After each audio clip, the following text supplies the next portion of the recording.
There are times in Coronation Street when a character seems to have finally escaped one nightmare, only to walk straight into something even more dangerous before they even realize it. And next week, just as Lisa Swain and Carla Connor are celebrating being free of Becky at last, a new threat is already beginning to surface quietly inside their own home. Everything begins when Lisa announces that her divorce from Becky has officially been finalized. For Carla, it is clearly the kind of news that brings real happiness, because it means the two of them can finally start thinking about marriage. After everything they have been through, that sense of relief makes complete sense. They are no longer being held back by a heavy and painful connection to the past, and this should have been the moment when they could truly start looking ahead with peace of mind. It is precisely because they are so caught up in that happiness that Lisa and Carla decide to head to the cafe to celebrate, leaving Jodie Ramsey at home alone with Connie. On the surface, it seems like a completely ordinary decision. But the problem is that Jodie has never been someone people can fully relax around. After everything Lisa and Carla endured with Becky, they should have been more alert to the warning signs around them. Instead, this time they let their guard down at exactly the wrong moment. What makes this situation so tense is that the danger does not come from anything loud or obvious. It comes from the fact that Jodie is left alone with Connie without anyone supervising her.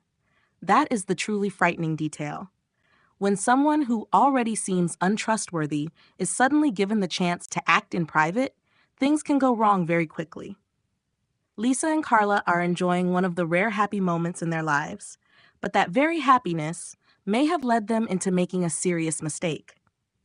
Lisa and Carla are not the only ones being affected by Jodie either. In another development, when David Platt reveals that he has the day off from the salon and plans to spend it lounging at home watching films, Jodie immediately says she will pull a sickie and join him. That detail says a lot about the kind of person Jodie is. She is extremely quick to insert herself into other people's world, especially when she spots an opportunity to pull someone closer. She does not come across as forceful. Instead, she slips in through charm, mischief, and a slightly reckless energy. That is exactly what makes her so much more difficult to read. Later, David quietly tells Jodie that he swapped his battered old wheelie bin for Lisa's nice new one. Jodie finds the whole thing hilarious, and the two of them quickly bounce off each other with ease. David is even impressed when he realizes Jodie is just as sly and sharp as he is. It is a very telling moment, because it shows that Jodie is not only good at hiding who she really is, but also very skilled at connecting with people who share that same mischievous streak.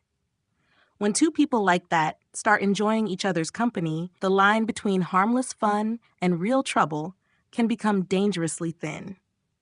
Meanwhile, Jodie reveals another side of herself when she tells Gemma Winter Brown that she left a string of terrible reviews for Mal Roper's business to get revenge for the way he treated Bernie. On the surface, that could make it sound as though Jodie is standing up for Bernie, almost as if she is defending her colleague. But once everything Jodie has done before is taken into account, the whole thing starts to look far more suspicious.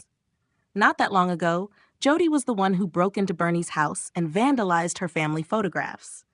Someone who was capable of doing that does not suddenly turn into a protector without raising major questions.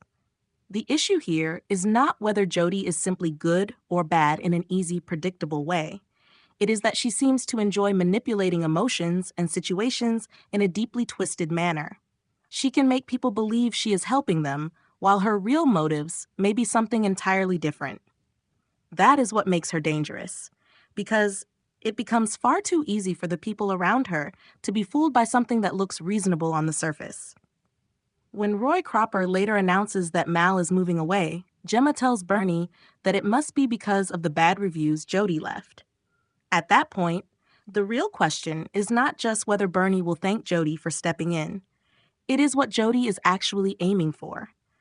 If Bernie starts believing that Jodie is truly on her side, then Jodie will have even more room to work her way deeper into people's lives without attracting suspicion.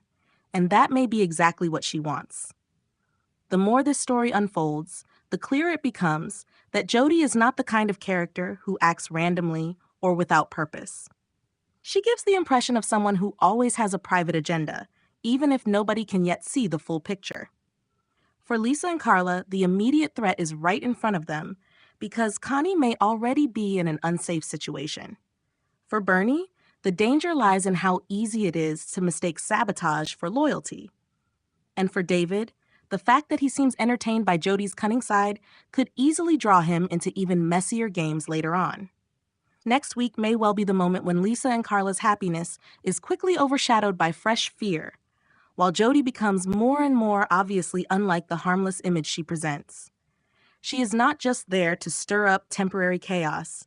She is starting to feel like someone with a much bigger, darker, and more unpredictable plan than anyone around her realizes. If you want more updates on the latest Coronation Street drama and want to keep following what Jodie is really planning, do not forget to subscribe so you do not miss the next videos.